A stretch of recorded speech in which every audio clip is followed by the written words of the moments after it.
Alright guys, here's another video. Got the M3 mirror style caps installed today along with the sequentials turn signals.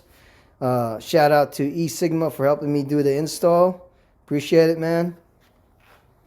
Say hello. No and that's his beautiful blue Q50 3.0 T turbo. Custom exhaust. Sweet setup.